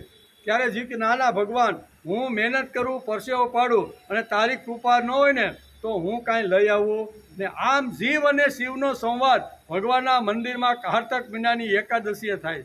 અને એ વખતે આ બહુ સરસ રૂપક સમજાવવાનો આપણા ઋષિએ. આને કહેવાય રૂપક. શું કહેવાય? આને કહેવાય રૂપક. આ રૂપકના અર્થની અંદર એકાદશીનું મહત્વ આપણી ભારતીય સંસ્કૃતિમાં લખેલું છે. તેથી કહે છે કે અષાઢ સુદ એકાદશી, એટલે કે અષાઢ સુદ એકાદશીને દેવશયની એકાદશી કહે છે. તે દિવસથી ચાતુર્માસના વ્રતનો પ્રારંભ થાય છે અને દેવ ઉઠી એકાદશી એટલે કે કાર્તિક એકાદશીએ તેની પૂર્ણાહુતિ થાય છે. આ ઊંઘી ગયા છે એ યથા દેહ તથા દેવે, યથા દેહ તથા દેવે, જેવો તમારો દેહ એવો તમારો દેવ. એમ યથા દેહ એટલે કે ની ભાવિક ભક્તોની આવી એક કલ્પના છે અને તેની પ્રતીતિ કરાવવા માટે અહીંયા ભગવાનની પાસે આ જીવ આવી વસ્તુ લઈને આવે છે. મને જે ગમે છે તે મારા પ્રભુને પણ ગમે. દરેક જીવને, દરેક માણસને આ હોય કે ન હોય. મને સારા કપડાં જો પહેરવા ગમતા હોય તો મારા ભગવાનને પણ મારે સારા વાઘા પહેરવા. તેથી રોજ ભગવાનને આપણે સવારમાં વાઘા બદલાવી કે નહીં? આપણે જેમ આપણા કપડાં જેમ પરસેવાન મેલા થઈ જાય એમ આપણે એ કાઢીને નવા વસ્ત્ર પહેરવાનું મન થાય કે નહીં? તો આપણને જે વસ્તુ ગમે એ જ મારા ભગવાનને ગમે છે. આવા ભાવનાથી આપણે બધા કરી કે નહીં. તેથી ભગવાનને ભોગ આવ્યો, ભગવાનને શણગાર આવ્યો, ભગવાનને જે કાંઈ આ બધું આવ્યું કામાં, જે મને સારું લાગે એ મારા ભગવાનને સારું લાગવું જોઈએ. મને જે ગમે તે મારા ભગવાનને ગમવું જોઈએ. તેથી આ દિવસથી 4 માસ માટે પ્રભુ ઊંઘ્યા. મને જે ગમે તે મારા પ્રભુને પણ ગમે. એ ભાવનાથી જ ભક્ત પ્રભુને ફૂલ, અત્તર, પ્રસાદ, પત્ર, પુષ્પ, ફળ, પાણી વગેરે દરેક નહીં બધા જેની જેવી કેપેસિટી પ્રમાણે આ શ્રાવણ માસના પવિત્ર દિવસોની અંદર ભગવાનના મંદિરમાં જાય અને કાંઈ ન હોય તો કાંઈ નહીં, જળનો એક લોટો લઈ જાય અને ભગવાન ઉપર આવી રીતનો અભિષેક કરે કે નહીં. આ કેવી ભાવના કે મને જો આવી રીતનું સારું વસ્તુ લાગતી હોય તો મારા ભગવાનને પણ સારું લાગવું જોઈએ. એ હેતુથી માણસ આપણે જો અત્તર સાટ્યા પછી એમ લાગે કે આપણી પાસે 2 જણા બે તો મજા આવે કે નહીં, એટલે આપણે ફુવારો મારીને આવીએ અને પછી વાહ બાપા તમે, એટલે કે ભાઈ હું દરરોજ ફુવારો મારું છું. એ આપણને જો આ ગમતું હોય તો મારા ભગવાનને ન ગમે. તેથી ભગવાનને પણ એકાદો ફુવારો લગાડજો કે મને જે જોઈએ મારા ભગવાનને. આ બધું જે આવ્યું ને એ બધું આના ઉપરથી આવેલું છે, પણ આપણે અત્યારે કર્મકાંડમાં ખાલી ધબડ કરીને પૂરું કરી દઈએ છીએ. એટલે કે મને જો ફૂલ ગમતું હોય તો મારા ભગવાનને પણ મારે ફૂલ ધરવું જોઈએ. ભક્તને સ્નાન ગમે છે, તેથી પણ ભગવાનને આપણે સ્નાન કરાવી જ નહીં. આપણે સ્નાન ગમે, આખી રાત પરસેવાથી રેપ થયેલા કપડાં કે શરીર હોય તો સ્નાન કરીએ તો આપણે સારું લાગે. એમ મારા ભગવાનને પણ સ્નાન કરવું જોઈએ. ભક્તને સારા વસ્ત્રો પહેરવા ગમે છે, તેથી પ્રભુને પણ સુંદર મજાના ઝરીના વસ્ત્રો પહેરવા જોઈએ કે નહીં. આ ગાંડપણ નથી. ઘણા લોકો કે શું આવે ગાંડપણ, એ કે આ ગાંડપણ નથી, પણ આ શું છે, આ બધું મારા ભગવાનને જે ગમે ને, મને જે ગમે એ મારા ભગવાનને ગમે છે. તેથી મારા ભગવાનને પણ સુંદર વસ્ત્રો ગમે, સુગંધિત અત્તર મને જો ગમતું હોય તો મારા ભગવાનને પણ સુંદર આવી રીતનું બધું ગમે કે નહીં. આ એક ભક્તની ભાવના છે. તેથી ભક્ત કામ કરતાં કરતાં થાકી જાય. આ બધું થાય ને ભક્ત કામ કરે કે નહીં. આપણે પણ વ્યવહાર કરી, નોકરી ધંધો હાથે જે કાંઈ બધું કરતાં કરતાં આખો દિવસ જ્યારે કામ કરી ત્યારે આપણે થાક લાગે કે નહીં. સહજ રીતે ભક્ત હોય કે ગમે સામાન્ય માણસ હોય, કામ કરે એને થાક લાગે છે. તેથી ભક્ત કામ કરતાં કરતાં થાકી જાય, તેથી પોતે આરામ કરે છે, તેથી તે ઊંઘી જાય છે. તે મારા પ્રભુ એ વિશ્વનો વ્યવહાર ચલાવતા ખૂબ થાકી ગયા છે અને તેથી મારે ભગવાનને 4 મહિના માટે હુવાડી દેવાના. આ ભાવના કોની છે? ભક્તની ભાવના, જીવની ભાવના આવી છે કે જેમ મને થાક લાગે, મને જેમ પરસેવો છૂટી જાય, મને કામ કરવાની ઈચ્છા ન થાય કે હવે ભાઈ બહુ થઈ ગયું, 10 કલાક કામ કર્યું, થાકી ગયો, એમ કરીને પથારીમાં આડું પડવાનું મન થાય કે ન થાય? થાય જ. જેમ જીવને અથવા માણસને થાય એમ ભગવાન આખી સૃષ્ટિનું સંચાલન કરે. એક તો પહેલાં ઉત્પન્ન કર્યા અને ઉત્પન્ન કર્યા પછી જીવ માત્રને સંભાળવાના, કીડીથી માંડીને હાથીને બધાને પોષણ કરવાનું. હવે આટલું મોટું સંચાલન જો કરવાનું હોય તો ભગવાનને પણ ક્યારેક થાક લાગે કે નહીં. તેથી ભક્ત વિચાર કરે છે કે જેમ મને થાક લાગે છે ને એમ મારા ભગવાનને પણ થાક લાગે છે. તેથી અહીંયા અષાઢ મહિનામાં ભક્ત ભગવાનના મંદિરમાં જઈને કહે છે કે ભગવાન હવે તમે શાંતિથી 4 મહિના તમે ઊંઘી જાઓ. તમે ઊંઘી ગયા પછી તમારું કામ હું હાથમાં લઈને ફરીશ. હું મૂળ વસ્તુ આ છે. તમ તારે ભગવાન કે ભાઈ હું ઊંઘી જાઉં તો આ બધું શું થાય? એ કે ભગવાન ચિંતા કરો નહીં, હું તમારું નાનું એવું કોડિયું, ભલે તમે સૂરજ છો, બસ સૂરજ જેમ આથમે ને કોડિયું જેમ પ્રકાશિત કરી અને ઘરને કે કોઈ એકાદા ખૂણાને આવી રીતનો પ્રજ્વલિત કરે, તો આપણે પણ કોડિયું બનીને પણ આવી રીતનું કામ કરવું જોઈએ કે નહીં. તો ભગવાન અંદરથી કહે છે કે ભાઈ હું સૂઈ જાઉં ને તો આ સૃષ્ટિનું સંચાલન ચાલશે નહીં. ત્યારે અહીંયા જીવ કહે છે કે ભગવાન તમે તારે શાંતિથી સૂઈ જાઓ, હું પણ નાનું એવું કોડિયું બની અને તમારો જે અધૂરા કામ છે, તમે જે કામ હાથમાં લઈને જે બેઠા છો ને એ કામ પૂરા કરવાના હું પ્રયત્ન કરીશ. તેથી ભક્ત કામ કરતાં કરતાં થાકી જાય, તેથી પોતે આરામ કરે છે, ઊંઘી જાય છે. તેમ મારા પ્રભુને વિશ્વનો વ્યવહાર ચલાવતા થાક લાગ્યો છે, તેથી તેમને સુવાડવાનો ભારતીય સંસ્કૃતિમાં આપણા ઋષિઓએ એક આ આખો પ્રસંગ ઊભો કરી દીધો. નહીતર ભગવાન હોઈ જાય તો આપણું શું થાય? ખાલી કલ્પના જ કરો છો. ભગવાન જો હોઈ જાય તો મારું તમારું શું થાય? હાલી જ ન હગી. ભગવાન અંદર એમ કે ના આજે હું સૂઈ જવાનો છે. આજે હું જાગવાનો નથી. તો ગમે તેવા ઘરેણા પહેર્યા હોય, ગમે તેલા ઝરીના કપડાં પહેર્યા હોય, ગમે તેટલું સરસ હોય, પણ હું કે કાઢો કાઢો ભાઈ, બુટાન કાઢો. કેમ? તો કે ભાઈ આ બુટાન આ ભાઈ થોડા કાંઈ આપણે કંઈ શમશાનમાં લઈ જાય છે. એમ કહીને જેટલું પહેર્યું હોય એટલું બધું કાઢી લે કે નહીં? ખિસ્સા હોતી તપાસે કે આમાં રૂપિયાની 500 નોટ તો નથી ને. કહેવાનો તો રામ એકવાર જો જીવનમાંથી વયા જાય અને રામ કહે છે કે આજે હું વિદાય લઈ લઉં, આજે મારે કામ કરવું નથી, તો જીવનું શું થાય? જીવને ખંભે જ ચડાવવો પડે 4 જણાને અને અશ્વિની કુમાર લઈ જવા પડે. બરાબર? એથી અહીંયા ભગવાન આ એક કલ્પના ઋષિઓએ કરી છે. ઋષિઓની એક કલ્પના છે. ઋષિઓએ એક સરસ મજાનું આપણે એક આ વાત સમજાવીને કહેવા માગે છે કે ભગવાન 4 મહિના સુધી સૂઈ જાય છે. શા માટે? એણે જે કાંઈ ખેડૂતે જે કાંઈ ઊભું કર્યું ને એનો યશ ભગવાન ખેડૂતને આપવા માગે છે કે 4 મહિના માટે સુવડાવી દે છે અને મારા ભગવાનને પણ આરામની જરૂર છે. આવું ભક્ત વિચાર કરે. આપણને જેમ આરામની જરૂર છે તેમ મારા ભગવાનને પણ આરામની જરૂર છે. જે મને જોઈએ તે જ મારા ભગવાનને જોઈએ, મને જે ગમે તે જ મારા ભગવાનને ગમે. મને જો સારું સારું ભોજન ભાવતું હોય તો મારે પણ 56 પ્રકારના ભોગ ક્યારેક ભગવાનની સામે મૂકીને કહેવું કે લ્યો ભગવાન તમે જમો. આ બધી જે વિધિઓ આવી એનું કારણ શું છે? એનું વિધિનું કારણ એ છે મને પકવાન ગમે, મેવા ગમે, મીઠાઈ ગમે, ટોપરાપાક ગમે. એટલે આવી 56 પ્રકારની આપણે વાનગી બનાવી અને આપણે ઉત્સવ મનાવી જ નહીં કે ભાઈ આવજો ભાઈ આ તો અમારો સરસ મજાનો ઉત્સવ છે ને લ્યો તમે પણ, અમે ઉત્સવમાં ગયા હતા ને તમે પણ આ પ્રસાદી આવું કામ ભાઈ. મને જે આવી રીતના ભોગ ગમતા હોય, મીઠાઈ ગમતી હોય, સારી લાગતી હોય, મીઠી લાગતી હોય તો મારા ભગવાનને પણ મારે ખવડાવી. આ એક ભાવના છે. અને ભગવાન કે કાંઈ વાંધો નહીં લાય, અને ભગવાન જો બધું ખાઈ જાય તો બીજી વખત આપણે ધરવા જાય?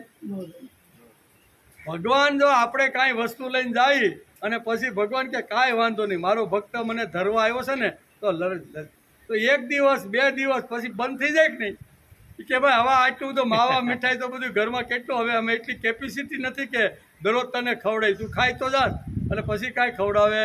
આ ભગવાન ખાતો નથી ને, ખાલી ભગવાન એના ઉપર નજર ફેરવે છે.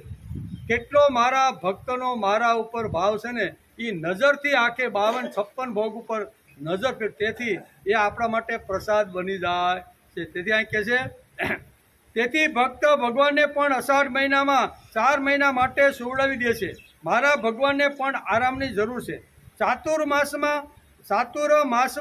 ભગવાનને ઊંઘવું જ જોઈએ એવી ભક્તિશીલ હઠ પણ ભક્ત ઘણીવાર પકડીને બેઠો હોય. ભગવાન અમે જેમ થાકી જાય ને એને તને પણ થાય એટલે હઠ પકડીને ઘણીવાર ભગવાનને પણ હોવાડી દે છે. એ ભક્તિશીલ હઠ જ પ્રભુ શયનની આ કલ્પનામાં સૌંદર્ય અને માધુર્યમાં એલચી કેસર નાખી ભક્ત ભગવાનનો યશ વધારે છે. દૂધ તો કિંમતી છે જ, દૂધથી માણસને પોષણ મળે. એ આપણે જ્યારે સરસ મજાના એક કટોરામાં લઈને જ્યારે પીએ ને ઓરિજિનલ દૂધ ત્યારે એ શક્તિ અને પોષણ તો આપણા શરીરને આપે છે. તેથી દૂધમાં તાકાત તો છે જ, પણ દૂધની અંદર જો કેસર થોડુંક નાખી બરાબર અને પછી જો પી તો દૂધની કિંમત વધે કે નહીં? નકર પોતાની કિંમત તો છે જ પણ પોતાની કિંમત વધે એટલા માટે આપણે ઘણીવાર કેસર ઘોળી અને આપણે દૂધની અંદર મિલાવીએ છીએ. શા માટે? તો કે દૂધની કિંમત વધે. એમ આપણી કિંમત તો છે જ પણ આપણી અંદર ભગવાન આવીને બેઠો છે આ સમજણ જો ઊભી થઈ જાય ને તો આપણી કિંમત પણ શું કહેવાય અનેક ગણી વધી જાય છે. તેથી અહમ બ્રહ્માસ્મિ સુધી પહોંચવાનું છે. બરાબર? ક્યાં સુધી? અહમ હું જ ભગવાન છું આવી સ્થિતિ સુધી માણસને પહોંચવા માટે આ શ્રીમદ ભગવદ્ ગીતામાં આ બધી વાતો છે. તેથી માણસ જેમ થાકીને સૂઈ જાય છે તેમ કંટાળીને પણ ઘણીવાર સૂઈ જાય. આ બીજી એક વાત આ સમજવા જેવી આજના કાળની. અહીંયા ભગવાનને તો અષાઢ મહિનામાં આપણે સુવાડી દીધા અને હવે કારતક મહિનામાં આપણે જગાડીશું 4 મહિના. પણ અહીંયા સમાજની અંદર ઘણીવાર એવું થાય કે ઘણીવાર બાપા અથવા પિતા છે ને એ ઘણીવાર દીકરાથી કંટાળી સુવાનો ઘણીવાર ઢોંગ કરતા હોય છે. આપણી ભાષામાં શું કહેવાય? તો કે ઢોંગ કરતા હોય છે. એટલે કે એ માણસ જેમ થાકીને સૂઈ જાય તેમ કંટાળીને પણ ક્યારેક સૂઈ જાય. બરાબર? જીદી છોકરાથી કંટાળીને તને ઠીક લાગે તેમ કર આમ બાપ ઘણીવાર ચીડાઈને પણ ઘણીવાર સૂઈ જતો થાય કે નહીં? આપણો યુવાન દીકરો હોય, ખેતીવાડી કરતા હોય અને આપણે એને સજેશન કરી કે ભાઈ આ જગ્યાએ આ ખેતરમાં આવી રીતનું તું વાવ્યું તો સારું, અને એ બે બાપ દીકરાને માથાકૂટ ખૂબ થાય અને પછી બાપો કંટાળે કે ભાઈ તારે જેમ કરવું એમ ઠીક લાગે એમ કર, એમ કરીને એક ખાટલા ઉપર જઈને સૂઈ જાય કે નહીં? ઘણીવાર બાપા પણ કંટાળીને સૂઈ જાય. હું અહીંયા ભગવાન કંટાળીને સૂઈ ગયા નથી. ભગવાનને એમ છે કે મારા દીકરાને યશ મળે, મારા દીકરાનો આવી રીતનો સમાજમાં કીર્તિ થાય ને, અને એને એમ લાગે કે મેં આ જમીનમાંથી આટલું મારા હાથથી, મારા પરસેવાથી, મારી મહેનતથી ઊભું કર્યું છે, એવું એને લાગે ને, એટલા માટે ભગવાન શાંતિથી સૂઈ જાય છે. એ કહે છે માણસ જેમ થાકીને સૂઈ જાય તેમ કંટાળીને પણ ક્યારેક સૂઈ જાય છે. જીદી છોકરાથી કંટાળીને તને ઠીક લાગે એમ કર, એમ ઘણીવાર બાપ સૂઈ જાય કે નહીં? તારે ભાઈ જેમ કરવું એમ કર. ઘણીવાર આપણી આવી રીતની જીદ હોય છે. સામે જીદ જ્યારે જોર પકડે ને ત્યારે બાપા પણ કંટાળીને ઘણીવાર સૂઈ જાય છે. તેવું તો ભગવાનના બારામાં નહીં હોય ને. ના, આવું ભગવાનના બારામાં નથી. ભગવાન કંટાળીને સૂઈ ગયા નથી. આવું તો ભગવાનના બારામાં 4 મહિના સૂઈ જાય છે એમ તો નહીં હોય ને. એમ તો માનવામાં તો નહીં આવતું હોય ને. ભગવાને ગીતામાં જ કહ્યું છે કે મમ વર્તમાનું વર્તનતે મનુષ્ય પાર્થ સર્વ છે. એટલે ભગવાન કંટાળીને સૂઈ ગયા નથી, પણ મારો દીકરાને લાગે કે હું પુરુષાર્થ કરું છું, મહેનત કરું છું ને મારી મહેનતથી મેં ઊભું કર્યું છે એવું એને લાગે, એટલે ભગવાન ડુંડું લઈને જાય ને ત્યારે ભગવાન કહે છે કે ભાઈ હું તો 4 મહિના સુધી હૂતો તો મારી આમાં કાંઈ મહેનત નથી. યશ અહીંયા જીવ ઉપર ભગવાન ઢોળવા માગે. તેથી કહે છે કે મમ વર્તમાનું વર્તન તે મનુષ્ય પાર્થ સર્વ. હે પાર્થ, આ જગતની અંદર મારા રસ્તે જે હાલે છે ને એ જ મનુષ્ય છે, અને બાકી એ આપણે સમજી લેવાના. આ ભગવાને આ મૂક્યું મમ વર્તમાનું વર્તન તે મનુષ્ય પાર્થ, કે હે પાર્થ મારા રસ્તે જે ચાલે છે ને એ બધા મનુષ્ય છે, અને બાકીના તો એ આપણે સમજી લેવાનું બાકીના કોણ છે એ. બરોબર? એટલે અહીં કહે છે મમ વર્તમાનું વર્તન તે મનુષ્ય પાર્થ સર્વસ્વ.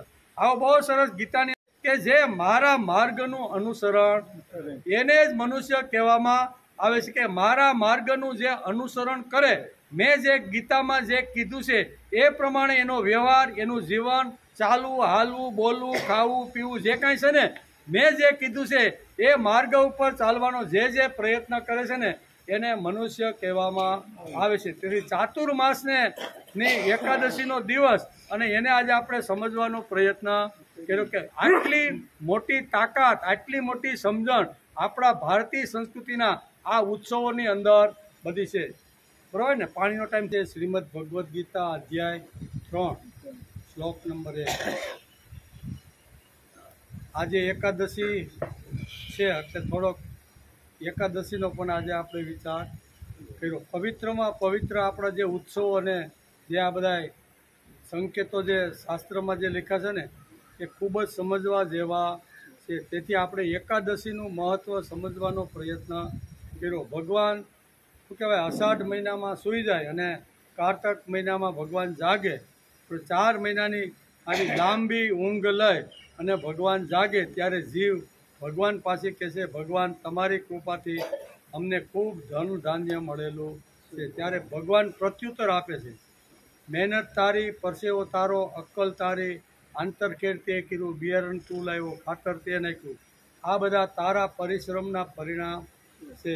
ત્યારે જીવ કહે છે કે ના ભગવાન, અમે ખાલી પરિશ્રમ બધો જ કરીએ, બિયારણથી શરૂઆત કરીને લણ, પણ તારી કૃપા જો ન હોય તો અમે કઈ વસ્તુ ઘરે લાવી શકતા નથી. એટલે કૃતજ્ઞતાની જે ભાવ છે ને, જીવ અત્યારે ભગવાન પ્રત્યે કૃતજ્ઞતા વ્યક્ત કરે છે કે ભગવાન તમારી કૃપાથી આ બધું અમને મળેલું છે. એટલે માણસે કૃતજ્ઞતાપૂર્વક ભગવાન આપણા જે નાના મોટા બધા જે કામ કરે છે ને એને રોજ આપણે યાદ કરી લેવા જોઈએ કે ભગવાન તમારી કૃપાથી હાલવાનું, ચાલવાનું, બોલવાનું, ખાવાનું, પીવાનું, પાચન થવાનું જે કાંઈ છે ને એ તમારી કૃપાથી બધું ચાલતું રહેલું. આ સમજણ ઊભી થાય તેથી અહીંયા ભગવાન અહીંયા 4 મહિના સુધી લાંબી ઊંઘની અંદર સૂઈ જાય છે કે યશ જીવને મળવો જોઈએ, માણસને મળવો જોઈએ. બરાબર? તેથી અહીંયા પણ જીવ પણ એવો છે કે કૃતજ્ઞતા વ્યક્ત કર્યા વગર રહેતો નથી. એટલે કૃતજ્ઞતા પણ એને આજે આપણે સમજવાનો પ્રયત્ન કર્યો. મનુષ્ય તે છે કે જે મારા માર્ગનું અનુસરણ કરે. તેથી માનવ ભગવાનનો સત્યમ શિવમ સુંદરમનો માર્ગ ભગવાન શ્રીમદ ભગવદ્ ગીતામાં આપણે બતાવે. માનવ માત્રને સત્યમ શિવમ સુંદરમ આ 3 માર્ગનો રસ્તો ભગવાન આપણે સમજાવે છે નો માર્ગ છે. ઘણીવાર આ બધા માર્ગ છોડીને માણસ વિપરીત માર્ગે જવા લાગે ત્યારે ભગવાન એનું ધ્યાન ખેંચે. શું છે? વિપરીત માર્ગની અંદર ઘણીવાર જીવ જ્યારે જાય ત્યારે ભગવાન કે ભાઈ મારો માર્ગ તો સત્યમ શિવમ સુંદરમનો છે, તારે પણ સત્યમ શિવમ સુંદરમ બનવાનું છે. હું જેમ સુંદર છું, હું જેમ સત્ય છું, એમ તારે સત્ય થવાનું છે. શિવ એટલે કલ્યાણ. હું જેમ કલ્યાણકારી કામ કરું છું એમ તારે પણ એકાદું કામ કલ્યાણકારી કરવું. આ બધી જ વાતો આપણા શાસ્ત્રની અંદર સમજાવવાનો પ્રયત્ન કર્યો છે. ભગવાનના કંટાળાનું આ પણ એક કારણ હોઈ શકે અને તેથી જ કદાચ શ્રોષ્યસી વિનક્ષતી, જો તું મારું સાંભળશે નહીં ને તો તારો નાશ થઈ જશે. 18મા અધ્યાયમાં કહી દીધું. મેં તને અત્યાર સુધી જે 17 અધ્યાય સુધી વાત જે કરીને 18માં હું અત્યારે જે કહી રહ્યો છું એમાં ભગવાને થોડીક લાલ આંખ કરીને અર્જુનને બતાવી દીધી. શું કીધું? શોષ્યતી, મેં જે વિચાર કીધો, મેં જે તત્વજ્ઞાન કીધું, મેં જીવન જીવવાની બધી જે પદ્ધતિ કીધી એના ઉપર તું થોડોક વિચાર કરી લે. અને વિચાર કરી અને પછી આ વાતને જો તું માનીશ નહીં ને તો તારો સત્યાનાશ નીકળી. ભગવાન પણ ખુલ્લું આવી રીતે શું કહે છે કે ન શ્રોષ્યસી વિનક્ષ્યતિ, તારો વિનાશ નક્કી જ છે એમ ભગવાને અહીંયા 18મા અધ્યાયની અંદર કહી દીધું છે. તેથી આપણે બને ત્યાં સુધી સત્યમ શિવમ અને સુંદર આ 3 માર્ગ જે ભગવાને બતાવ્યા છે એને અનુસરવાનો માણસે પ્રયત્ન કરવો જોઈએ. આમ ભગવાન 4 મહિનાની લાંબી ઊંઘ પછી જાગે છે. 4 મહિનામાં ભગવાને પુષ્કળ વરસાદ પડ્યો. ખેતરો ધન ધાન્યથી ભરપૂર થઈ ગયા. નદી નાળાઓ પાણીથી છલકાઈ ગયા. બધા ડેમો આવી રીતના પાણીથી ભરપૂર થઈ ગયા. અને આવા સમયની અંદર ભગવાન પછી હળવેકથી 4 મહિનાની ઊંઘ પૂરી કરી અને જાગે છે. અને જાગે છે એટલે જીવ એની સામે 2 હાથ જોડીને ઊભો રહી જાય. આ બધી વાતો આપણે સમજવાનો પ્રયત્ન કર્યો. આપણી ભારતીય સંસ્કૃતિ સુતેલાને બેઠો કરે છે. કેવા? સુતેલો હોય ને એને બેઠો કરવાનું કામ કરે છે, અને બેઠો હોય તેને ઊભો કરવાનું કામ કરે છે, અને ઊભો હોય તેને ચાલતો કરવાનું, અને ચાલતો હોય તેને દોડતો કરવાનું કામ કરે. બેહાડવાનું કામ કરતા થોડું ઘણું કાંઈ હોય તો કે ભાઈ તું બની શકે, થઈ શકે, કરી શકે એવી તાકાત તને ભગવાને અંદર મૂકેલી. આમ કરીને બેઠેલો હોય તો અંદર આ વાતો પૂરું કરવાનું ભારતીય સંસ્કૃતિ આપણે સમજાવે છે. તેથી ચાલતા રહેલાને દોડતો કરનારી આ જીવંત અને પ્રાણદાયી સંસ્કૃતિ આપણી છે. કેવી પ્રાણદાયી અને જીવંત સંસ્કૃતિ આપણી છે. તેથી માણસે એકાદું નાનું એવું વ્રત પણ મહિનાની અંદર 1-2 વ્રત લેવા જોઈએ. તેથી વ્રતનું મહિમા વ્રત આપણે સમજાવે છે. શું સમજાવે છે? કે માનવનું જીવન કમલપત્ર પર રહેલા પાણીના ટીપા જેવું સંપલ છે. તેને પ્રમાદમાં વેડફી ન નાખતા માણસને સજાગ કરી દે તેનો યોગ્ય ઉપયોગ કરવો. પાણી કેરા, કબીરે કીધું ને કે પાણી કેરા બુદબુદા અસમાનસ કી જાત, દેખત હી સિપ જાતે જ્યો તારા પ્રભાત. આ કબીરે બહુ સરસ મજાની એક સાખી ગાય. પાણી કેરા બુદબુદા, પાણીનો પરપોટો જેમ વરસાદ પડે, તળાવ હોય કે નદીમાં એના ઉપર ટીપા પડે અને પરપોટો થાય, પરપોટો જોતમાં ખલાસ થઈ જાય કે નહીં, ફૂટી જાય. એટલે કે પાણી કેરા બુદબુદા અસમાનસ કીધા. પાણીના પરપોટાને માનવની જાત તરીકે અહીંયા કબીરે શું કહેવાય સરખાવવાનો પ્રયત્ન કર્યો. પાણી કેરા બુદબુદા અસમાનસ કી જાત, દેખતી સિપ જાતે, જોતામાં પાણીનો પરપોટો જેમ ફૂટી જાય એમ માણસનું જીવન ક્યારે ફૂટી જાય એ નક્કી નથી. એટલે મહાપુરુષો, સંતો અથવા આવી રીતના જે આવે ને એ લોકો આપણે આ બધું સમજાવીને જાય છે. તેથી અહીં કહે છે કે આ પાણીના પરપોટા જેવું જો આપણું જીવન હોય તો મળેલું જીવન ક્યારેય વેડફવાનો પ્રયત્ન કરવો જોઈએ ને. ક્ષણભરની જિંદગી હોય તો એને શા માટે આપણે વેડફી નાખવી જોઈએ?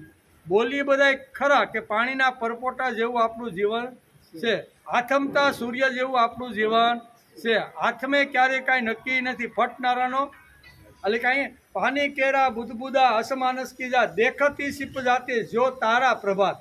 પ્રભાતની અંદર આખી રાત આપણે જોયું તો સરસ મજાના ટગમગતા તારલી આપણે દેખાય, પણ જેવું પ્રભાત થાય, જેવો અરુણોદય થાય તો એ તારા આપણે દેખાતા બંધ થઈ જાય કે નહીં. તો એના જેવું માનવી જીવન છે. તે જેટલો સમય મળ્યો હોય એનો સદુપયોગ કરી અને સમયને ન વેડફતા માણસે ભક્તિ કરી લેવી જોઈએ. કુકડાના બોલવાથી કે સૂર્યના ઉઠવાથી નહીં, પરંતુ માનવીના જાગવાથી હવાર થાય. શું છે? કુકડો બોલ્યો એટલે હવાર? ના ભાઈ, તમે ક્યારે ઉઠો? તો કે મારી મમ્મી ઉઠાડે ને. છોકરાને આપણે તું ક્યારે ઉઠ? તો કે મારી મમ્મી ઉઠાડે ત્યારે. બીજાને પૂછી ક્યારે? તો કે મેં 5 વાગે મારે વાંચવાનું હોય ને એટલે અલાર્મ મૂકી દીધું. એ ઘંટડી વાગે ને ત્યારે હું ઉઠું છું. એ ઘંટડી ગમે તેટલી કલાક વાગે રાખે નોન સ્ટોપ, અને અંદરથી રામ જતો રહીએ તો એ ઉઠે ખરો? તો એને ઘંટડી ઉઠાડતી નથી. કોઈ કે મને કુકડો ઉઠાડે, કુકડો કૂકે ને એટલે અમે ઉઠી જાય. પણ તું તારી અંદરથી રામ જતો રહીએ તો ગમે તેટલી વાર કુકડાનો અવાજ આવે તો ઉઠે માણસ?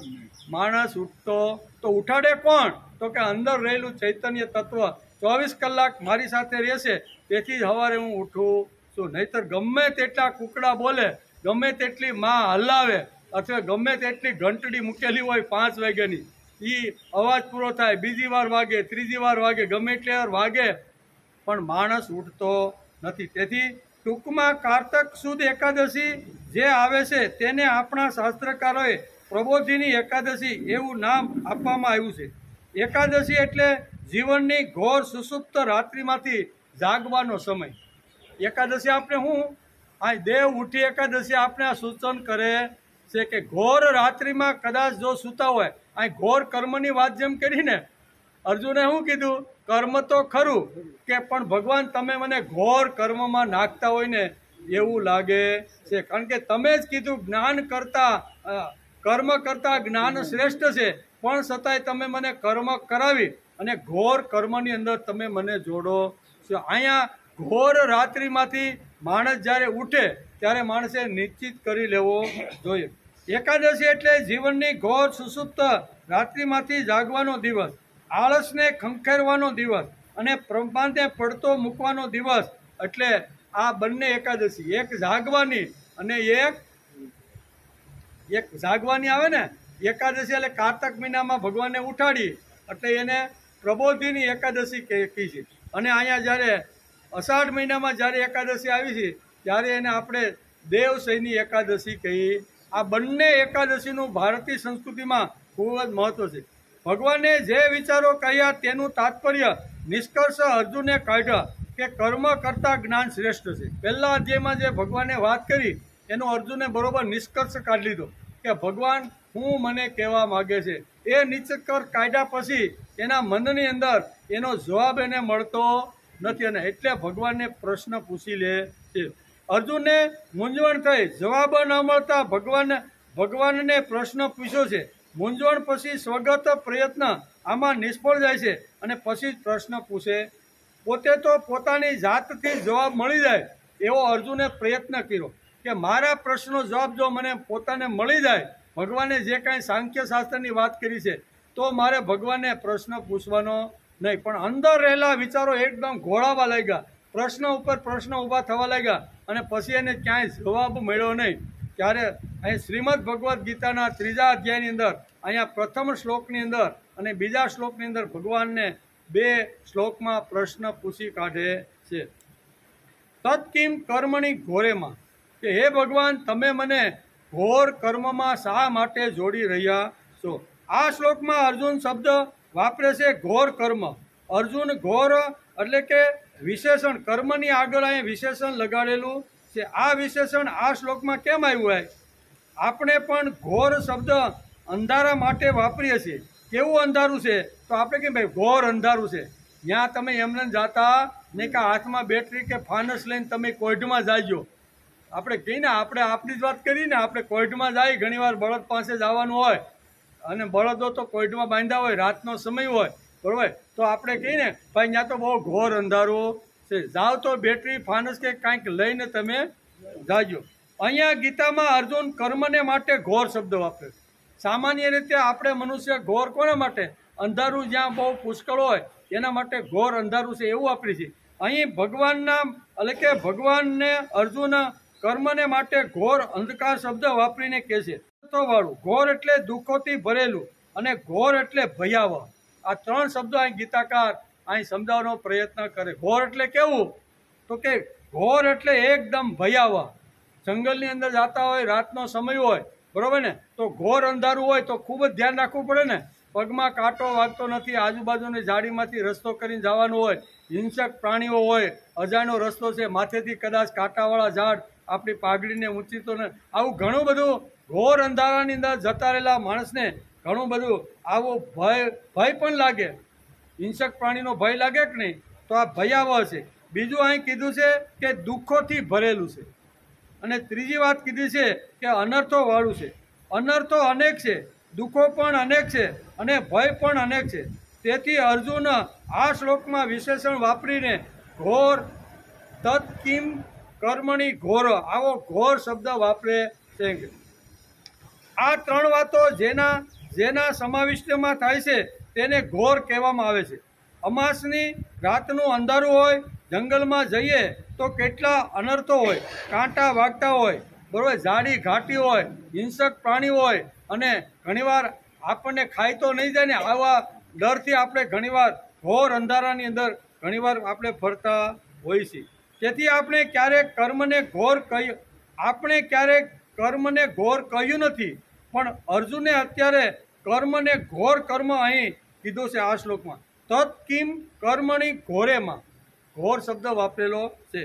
અર્જુને કર્મની પરીક્ષા કર્યા પછી અર્જુનને લાગે છે કે કર્મણી ઘોરે કહ્યું. પરીક્ષા કરો એટલે દોષ દર્શન થાય. કર્મ આજે છે ને એનું અર્જુને પરીક્ષા કરી કે ભગવાને મને જે કર્મ કરવાનું જે કહે છે, મને કર્મ કરવાની જે પ્રેરણા આપે છે એની જરીક પરીક્ષા તો કરી લો કે આ કર્મ કેવું છે. તો અર્જુન અહીંયા પરીક્ષા કર્મની કરે છે કે એને કર્મની અંદર અહીંયા 11 પ્રકારના અર્જુનને કર્મની અંદર દોષ દેખાય છે. તેથી આવા દોષ કર્મની અંદર હોવાથી અહીંયા ગીતાકાર અહીંયા કહે છે ને અર્જુને પણ આવો શબ્દ વાપર્યો છે. પરીક્ષા કરો એટલે દોષ દર્શન થાય, અનેક અનર્થો ઉત્પન્ન થાય અને ભય પણ ઉત્પન્ન થાય છે. આવું છે. તેથી અર્જુને અહીંયા કર્મને ઘોર કર્મ કહ્યું છે. અને કર્મની પરીક્ષા કરવા માટે અર્જુને મનોમંથન મનમાં કર્યું કે ભગવાન મને અહીંયા કર્મયોગમાં શા માટે જોડવા માગે છે. તો કર્મયોગમાં શું છે એની તો હું કર્મની તો પરીક્ષા કરી લઉં કે કર્મના પેટમાં અથવા કર્મનો એમ કરી અને અર્જુન કર્મની પરીક્ષા કરે છે. પહેલું એને દેખાણું કે કર્મ કર્યા વગર ઘણા લોકોને મફતનું જોઈએ છે. કર્મ કર્યા વગર ઘણીવાર મહેનત કર્યા વગર, પરસેવો પાડ્યા વગર સમાજમાં ઘણા વર્ગ એવા છે કે મને આ મફતમાં બધું જોઈ છે. કર્મનો અહીંયા પરીક્ષણ કરે છે, કર્મની પરીક્ષા લે છે. અને અર્જુનને પ્રથમ આ શબ્દ એના મગજની અંદર ઘૂંટાણો કે ઘણા લોકો કર્મ કર્યા વગર મને વિત્ત જોઈએ, કર્મ કર્યા વગર મને વિદ્યા જોઈએ, કર્મ કર્યા વગર મને જ્ઞાન જોઈએ. અને આ ત્રણ વાત તો ઠીક છે, પણ હવે માણસ કર્મ કર્યા વગર મને ભગવાન જોઈને ત્યાં સુધી પૂગી ગયો છે. માણસને તપસ્યા કરવી નથી, સાધના કરવી નથી, વહેલું ઉઠવું નથી, કાંઈ શરીરને તકલીફ આપવી નથી, અને કોઈ બાપજી મારા ઉપર હાથ મૂકી ગયા અને મને અક્ષરધામ આપી ગયા. આ માટે જીભડો તાણીને માણસ ઊભો. બાપજી આવે, કોઈ સંન્યાસી આવે, કથા વાર્તા કરીને બધા પગે લાગવા જાય ને ત્યારે માથે હાથ ફેરવીને કે હવે તું અક્ષરધામ તને મળી જાય. હવે તારા બાપનું અક્ષરધામ છે, તું માથે હાથ મૂકી દે અને અક્ષરધામ મળી જાય. આ વાત ખોટી. તો આ ગીતામાં ભગવાને આ બધી મથામણ કરી છે એ શા માટે કરી છે? એટલે અર્જુન પહેલા કર્મનું પરીક્ષણ કરે છે કે કર્મની અંદર કયો દોષ છે. તો કે અનેક લોકો કર્મની અંદર આવી રીતના સમજતા રહેલા છે કે મને મફતની વિદ્યા જોઈએ, મફતનું ધન જોઈએ, મફતનું વૈભવ જોઈએ અને મફતના ભગવાન જોઈએ. એટલે મારે કાંઈ શાસ્ત્ર વાંચવા નહીં, મારે ભક્તિ કરવાની નહીં, ધ્યાન ધારણા કરવાની કાંઈ કરવાનું નહીં, કોઈ કષ્ટ અથવા કોઈ તપ કરીને શરીરને કોઈ કષ્ટ આપવાનું નથી. અને કોઈ બાપજી મારા ઉપર હાથ મૂકી ગયા અને મારું કલ્યાણ થઈ જાય, મારું આમ કરી. અને અર્જુને જોયું કે સમાજમાં એક મોટો 90% વર્ગ આવો છે. કેવો? 90 એને કર્મનું બરોબર પરીક્ષા કરી છે. નકરા એમ થાય કે ઘોર કર્મ અહીંયા શા માટે વાપર્યું? અર્જુન મહારથી જે દ્રોણાચાર્યના તપોવનમાં ભીણ્યો હોય તો એ સમજી વિચારીને આ શબ્દ ભગવાનને કહે છે કે ભગવાન તમે મને આવા ઘોર કર્મમાં શા માટે જોડો છો? આ તો મફતિયા વૃત્તિવાળું કર્મ છે, એટલે આવું કર્મ મારે આ કર્મમાં મને બહુ વિશ્વાસ નથી. બીજી વાત છે કે ભ્રાંતિનું દુઃખ છે, એટલે કે આખી દુનિયા આજે ભ્રાંતિમાં છે. આને છે કે કર્મો કરે એટલે બધું, એટલે કે કર્મ કરો એટલે બધું મળી જાય. ખાલી કર્મ કરી રાખો તો બધું મળે. આમ મોટા ભાગની દુનિયા ભ્રાંતિમાં પડેલી છે. અહીંયા શાસ્ત્રકારો આપણે સમજાવે છે કર્મ કરી અને ખાલી કર્મ કરો તો ફળ મળતું નથી. કર્મ કર્યા પછી ભગવાનની કૃપા જો સાથે હોય તો જ કરેલા કર્મનું ફળ મળે છે. એટલે ભગવાનની ઉતરતી કૃપા અને માણસનો ચડતો પુરુષાર્થ આ બંને ભેગા થાય ત્યારે જ માણસને કોઈ પણ ક્ષેત્રમાં સફળતા મળે છે. એટલે અહીંયા અર્જુને કર્મનું આવી રીતનું પરીક્ષા કરી તો એમાં શું દેખાણું કે મોટા ભાગની જે પ્રજા છે ને એ ભ્રાંતિની અંદર દોડતી રહેલી છે. અને કર્મ કરો 18 કલાક કરો, ન જો સફળતા મળતી હોય તો 20 કલાક કરો, 20 કલાકમાં જો થાય પડતું હોય તો હજી એકાદી કલાક કર્મ અને કર્મ કરે છે ને મળે છે. જોયું? ખાલી કર્મ કરવાથી કઈ વસ્તુ મળતી? કર્મ કરવાની ના નથી, પણ ભગવાનની જો કૃપા ન હોય તો માણસને સફળતા મળતી નથી. તેથી ખાલી જે કર્મ કરે છે ને એ એની ભ્રાંત સમજણ છે. તેથી કર્મનો દોષ એને આ દેખાણો. કેવો? અર્જુનને શું દેખાણું? ફળ પણ આપી શકે. કર્મ કરીએ આપણે હારા ફળની અપેક્ષા એ કોઈ પણ કર્મ કરીએ તો એ આપણે અનિશ્ચિત ફળ પણ આપે. આપણે ગમતું ન હોય એવું પણ ફળ ઘણીવાર આપે, અથવા હાવ આપે નહીં. ઘણીવાર બને એવું ને, આખા આપણે 4 મહિના મહેનત કરીએ ઉનાળામાં, એમ થાય કે હા મગ અને અડદ અને આજે તલ તો એટલા બધા થાય ને કે આપણે તો માલા એટલે મહેનત કરે, પાણી પાય, ખાતર નાખે, રોજ ત્યાં જઈને પ્રાર્થના પણ કરે કે ભગવાન બહુ સરસ પાક ખેતરમાં લહેરેલ્યો, પણ છેલ્લા દિવસોમાં ભગવાન કે મારે તને ભાઈ આપવું નથી. અને જોરદાર જો વરસાદ માવઠું શરૂ થઈ જાય તો એમાં ખલાસ થઈ જાય કે નહીં? એટલે ફળ માટે માણસ ઘણીવાર પ્રયત્ન કરે પણ એ ફળ મળે જ એવું નથી. એવું અનિશ્ચિત ફળ પણ મળે છે. કર્મ કરી તો પણ ધારેલું પરિણામ અથવા ધારેલું ફળ મળતું નથી. આવા અનેક આવી રીતના 11 પ્રકારના કર્મની અંદર અર્જુનને દોષ દેખાણા છે. આ બધા જે દોષનું વર્ણન છે એ શ્રીમદ ભગવદ્ ગીતા પણ આપણે સમજાવે છે કે અર્જુનને જે આવી રીતના કર્મની અંદર જે દોષ દેખાણા ને એ ગીતાની અંદર બહુ સ્પષ્ટ રીતે અહીંયા સાંકેતિક ભાષાની અંદર અહીંયા સમજાવવાનો પ્રયત્ન કર્યો છે. તેથી કર્મ કેવું છે? દોષવાળું. તેથી અર્જુન કહે છે કે આવા ઘોર કર્મની અંદર તમે મને શા માટે જોડો છો? આવું ઘોર કર્મ કરી અને મારે નરકમાં જવું. બહુ સરસ આવી રીતની દલીલો બધી કરે છે. બીજા આગળ કહે છે કે ભગવાને વિચારો કહ્યા તેનું તાત્પર્ય નિષ્કર્ષ અર્જુને કાઢ્યો છે અને કર્મ કરતા જ્ઞાન શ્રેષ્ઠ છે એવું માને છે. અર્જુનને મૂંઝવણ થઈ જવાબ ન મળતા તેણે આ ભગવાનને પ્રશ્ન પૂછી કાઢ્યો. આડાવડું કેમ થઈ જાય?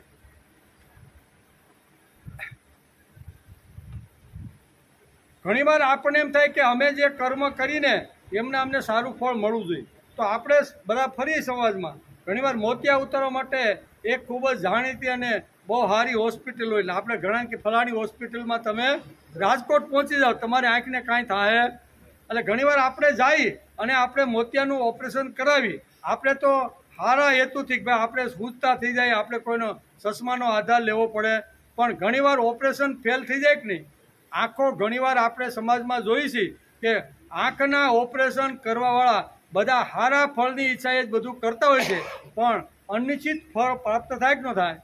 આંખો પણ જતી રહે, કંઈક આવી રીતની વિકૃતિ પણ આવી જાય છે. એટલે આપણે ધારીએ એટલું કર્મનું જે ફળ છે ને એ ફળ આપણે મળવાનું. એટલે આ બધું અત્યારે પરીક્ષા અર્જુન આ બધા શું કહેવાય ફળને કહે છે. અનિશ્ચિત ફળ પણ મળે છે. અર્જુન પરીક્ષા કરી અને તેને કર્મના દોષ જોવા મળ્યા છે. તેથી આ દોષોનું વર્ણન કરે છે. તત્ કિમ કર્મણી ઘોરેમાં. એકવાર ઈચ્છા વિરુદ્ધનું ફળ મળે એટલે માણસ અધર્મનું આચરણ શરૂ કરી દે. ખૂબ મહેનત કરે અને પછી જો હા ફેલ જાય, બરાબર, પછી કે હાલો આમાં હવે આ ધંધે કાંઈ આ પ્રામાણિકથી કરવાનો ધંધો નથી, હવે તો ગમે તેમ મારો ફાળો એમ કરા, માણસ અધર્મ તરફ વળે કે નહીં. ઘણીવાર આવા સમયમાં પરિણામ આવે. એકવાર એટલે કે ઈચ્છા વિરુદ્ધનું ફળ મળે એટલે માણસ અધર્મ કરે, એનાથી પાપ લાગે અને એનાથી દુઃખ થાય. પછી અપકીર્તિ થાય. ઘણીવાર ફળ ન મળે, ધારેલું કર્મ કરે માણસ અને એ સારા હેતુ માટે જ કર્મ કરતો હોય પણ ફળ ન મળે તો એની અપકીર્તિ થાય. પછી કાનૂની સજા થાય, અપકીર્તિ થાય અને માણસ ગમે તેવા ધંધા શરૂ કરે એટલે કાનૂનના હાથો ખૂબ લાંબા છે. ગમે ત્યાં ગમે તેટલા કર્મ કરો ખરાબ, પણ કાનૂનને ખબર પડે કે આને ખરાબ કર્મ કર્યું છે તો 2, 5, 10, 15 વર્ષે પણ એ માણસને ગોતી અને જેલ ભેગો કરે કે નહીં. આપણે ઘણીવાર પેપરમાં વાંચી કે 10 વર્ષ પહેલાં એણે આ ખૂન કર્યું હતું પણ આવી ગયું દાઢું બાઢું વધારીને સૌરાષ્ટ્રમાં આવી ગયો તો યુપીમાંથી ખૂન કરી, બરાબર, પછી 10 વર્ષે પકડાય કે નહીં, પકડાય જ. એટલે કાનૂનના હાથ ખૂબ જ લાંબા છે અને એકવાર જો નિશ્ચિત કરીને કર્મ કરવાની શરૂઆત કરે અને એમાં અનિશ્ચિત ફળ લાગે તો અધર્મનું આચરણ કરે અને અધર્મનું આચરણ કરે એટલે એને જેલના હળિયા ગણવા જવા પડે ને જવા પડે. ત્યાં ટાઈમે ખાવા મળે, ગમે તેવું ખાવા મળે, ગમે તેવું ઓઢવા મળે, બધું સહન કરવું પડે કે નહીં. એટલે અહીંયા કર્મ જે છે એનું નિરીક્ષણ અથવા પરીક્ષા કરતા કર્મની અંદર કેટલા દોષો છે ને એ અર્જુન અંદરથી વલોવાય છે કે મારે ભગવાનને જો કહેવાનું હોય તો ભગવાનને કેવું કે ભગવાન આવા ઘોર કર્મની અંદર તમે મને શા માટે પ્રેરિત કરી રહ્યા છો. તે ઘોર કર્મ કેવું છે તો એનું અત્યારે મનોમંથન અત્યારે અર્જુન કરે છે. પછી 8મી વાત છે કર્મ અનિયમિત ફળ આપે છે. કેવું? આપણે કીધું કે 3 મહિનામાં મને આ ફળ મળી જ જવું જોઈએ તો કે 3 મહિનામાં આપણે નક્કી કર્યું હોય કાંઈ નિયમિત સમયમાં આપણે મળતું આગળ પાછળ થાય ને. ઘણીવાર વહેલું પણ મળી જાય અને ઘણીવાર 3 મહિનાની જગ્યાએ 3 વર્ષે પણ ફળ મળે, બરાબર ને. એટલે કે માણસને અનિયમિત ફળ મળે છે. ફાયદા કરતાં નુકસાન સૌથી વધારે કરે છે. કર્મ ફળમાં માણસ હંમેશા ચઢવાનો પ્રયત્ન કરે છે પણ ઘણીવાર પડતો પણ હોય છે. તેથી બહુ સરસ રીતે સમજાવવાનો પ્રયત્ન કરે છે કે આવી રીતના અનિશ્ચિત ઘણા બધા કર્મો હોય છે.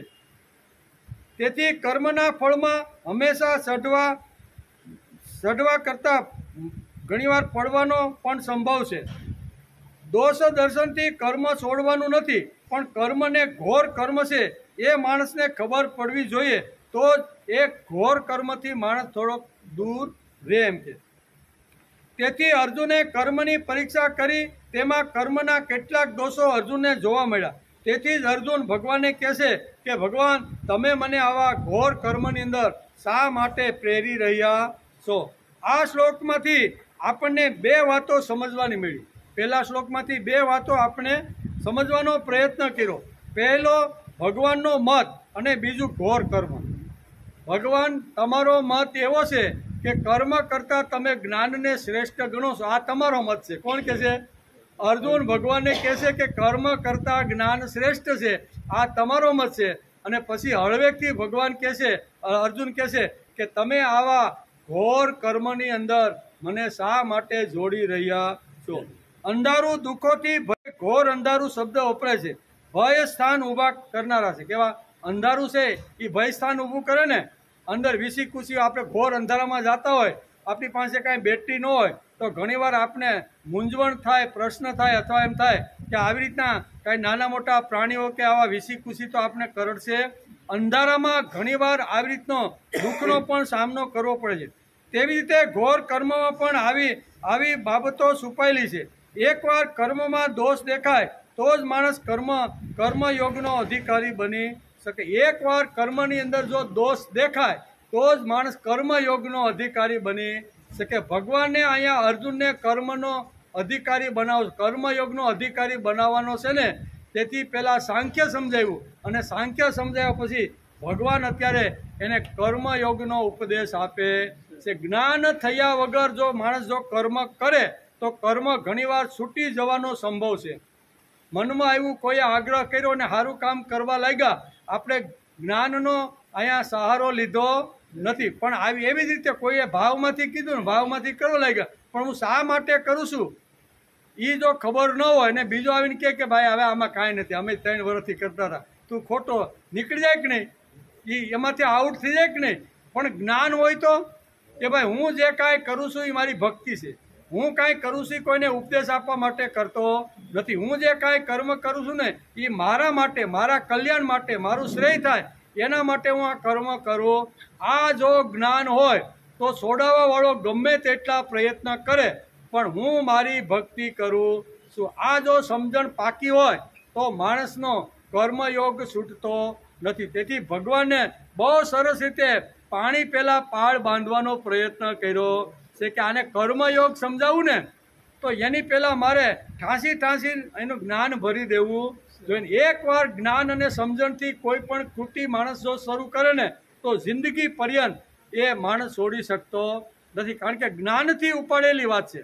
તેથી જ્ઞાન કીધા પછી અહીંયા 3જા અધ્યાયની અંદર ભગવાન કર્મયોગની શરૂઆત કરે છે અને એમાંય અર્જુનનો જબરજસ્ત 2 પ્રશ્નો હતા. પહેલી લીટીમાં હતું કે આ કર્મ જો શ્રેષ્ઠ હોય તો તમે મને, જ્ઞાન જો શ્રેષ્ઠ હોય તો તમે મને કર્મમાં શા માટે, ભયંકર કર્મમાં શા માટે જોડો છો. એ પહેલા શ્લોકને આજે આપણે સમજવાનો પ્રયત્ન. એમાં શું આવ્યું, બહુ સરસ આ કહે છે ને કે વ્યામ કે જયાયસી ચેત કર્મણસ્તે મતા બુદ્ધિર જનાર્દન. આ જો ઘોર કર્મ જ્ઞાન કરતા જો નીચું હોય, જ્ઞાન કરતા ઘોર કર્મ જો નીચું હોય તો તમે આ નીચું કર્મ મારા હાથે શા માટે કરાવવા માગો. હા, ગુજરાતીમાં કહેવું હોય તો આ જ્ઞાન કરતા કર્મ નીચું હોય, હલકું હોય, એના કરતાં ઉતરતી કક્ષાનું હોય તો તમે કર્મયોગનો મારી પાસેથી આગ્રહ શા માટે રાખો છો. બરોબર, મારે તો આ હિમાલય બાજુમાં છે, જ્ઞાનની ઉપાસના કરી, આ કર્મના બધા ટોપલા ફેંકી, માથે જે ભાર છે ને એ બધા ટોપલા ફેંકી અને હું જ્ઞાનની ઉપાસના કરી. આવું કાંઈ તમારી પાસે? આવો એક પ્રશ્ન તો એને થયો. બીજા પ્રશ્નની અંદર પાછી એને મૂંઝવણ થાય છે અને બીજો પ્રશ્ન ભગવાનને પૂછી નાખ. શું કહે છે? વ્યામિશ્રેડે નવાક્યેન બુદ્ધિર્મોહાય શિવ મે તદેકં વદની ચિત્યમ એન શ્રેયોહમાપ્નુયાત. ભગવાન, તમે આવા ભેળસેળવાળા વાક્ય કરી અને મારી બુદ્ધિને તમે ચક્કરડીએ ચડાવતા હોય ને એવું મને લાગે. કેવો આરોપ મૂક્યો ભગવાન ઉપર કે ભગવાન તમે મને આવી રીતના વ્યામી શ્રેણે વાક્યને, એટલે આવા ગોળ ગોળ વાક્ય કરી અને મારી બુદ્ધિને તમે ગોળ ગોળ ઘુમાવતા હોય ને એવું મને લાગે છે. તેથી મારું કલ્યાણ શેમાં છે ને એ તમે બેમાંથી એક વાત કરો. શું કહે છે? તમે ઘણી કર્મયોગની વાત કરો છો, ઘણી જ્ઞાન યોગની વાત કરો છો, આમાંથી મારું મન મોહિત થઈ જાય છે, મારું મન ડામાડોળ થઈ જાય છે. તો આવી મિશ્રણ થયેલી બંને જે વાતો છે એમાંથી કોઈ એક પ્રકારની વાત મને કહી અને મારું કલ્યાણ જેમાં હોય, મારું શ્રેય જેમાં હોય ને એ વાત તમે મને કરો. આવો પ્રશ્ન બીજા શ્લોકની અંદર અર્જુને ભગવાનને પૂછેલો છે. પણ આપણો ટાઈમ થઈ ગયો. આવતીકાલે આવશું ત્યારે જબરજસ્ત આ એનો શું છે મિશ્રિત. ભગવાનને